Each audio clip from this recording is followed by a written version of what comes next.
আপনারও আল্লাহর গোলাম, আপনারা আল্লাহর থেকে মুখ ফিরে নিয়েন না ভাই। আল্লাহর ঘর মসজিদগুলো ফাঁকা, হজর হয়ে গেছে। আমি একা নামাজ পড়ছি, একা আয়োজন দিচ্ছি, কোনো লোক আসে না ভাই। আপনারা আর ঘুমায়েন না, আল্লাহর রাস্তায় এটা কোনো টিকটক ভিডিও মনে করবেন না।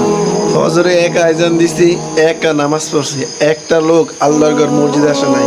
এই বৃষ্টি, এই শীত পায়া আপনাদের কি হইলো? আপনারা রবরে কিভাবে ভুলে গেছেন?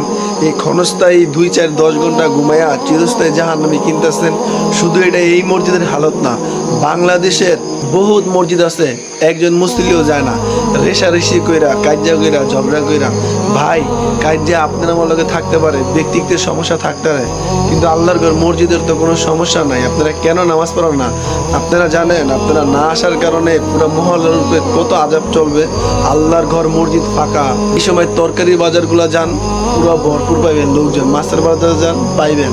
কিন্তু আল্লাহর ঘর মসজিদ কেন ফাঁকা ভাই? আপনি যদি নামাজ পড়া ওই আরতে যেতেন, কাজে যেতেন, আল্লাহ কি আপনাকে সাহায্য করতো না? আপনি আল্লাহর ঘর মসজিদে আসেন না, আপনি কি শান্তিতে থাকতে পারবেন? আর এই দুনিয়া ক্ষণস্থায়ী শান্তি পেলে তো চিরস্থায়ী জাহান্নামে যেতে হবে। এই পৃথিবীতে আল্লাহর সবচেয়ে বড় হুকুম কি? নামাজ। আপনি নামাজ পড়া যত খারাপ কাজই করেন, একসময় নামাজ আপনাকে বাঁচাবে ভাই। আল্লাহর ঘর মসজিদগুলো ফাঁকা পড়ে রয়েছে, আপনি কিভাবে ঘুমাইতেছেন ভাই? আল্লাহর দোহাই, আপনারা আসেন ভাই। আপনারা এই কথাগুলা টিকটক ভিডিওর মতো ভাববেন না। এই কথাগুলা এক আল্লাহর গোলাম আপনাদের বলতেছে।